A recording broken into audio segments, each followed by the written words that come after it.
एक बार एक ऋषि ने सोचा कि पाप धोने के लिए सभी लोग गंगा में जाते हैं। ऐसे में सारे पाप गंगा में ही समा जाते हैं।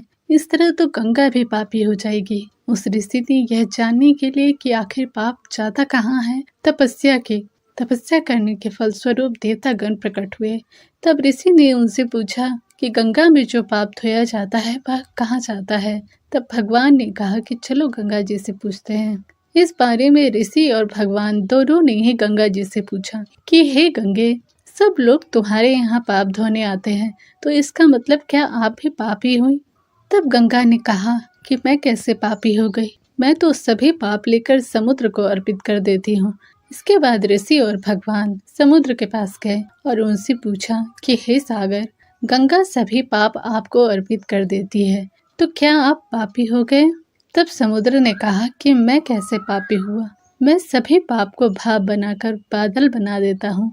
तब ऋषि और भगवान दोनों ही बादल के पास गए। उनसे पूछा कि हे बादल, समुद्र पापों को भाप बनाकर बादल बना देता है, तो क्या आप पापी हुए? बादलों ने कहा, मैं कैसे पापी हुआ, मैं तो सभी पाप को वापस पानी बना देता हूँ और धरती पे गिरा देता हूँ।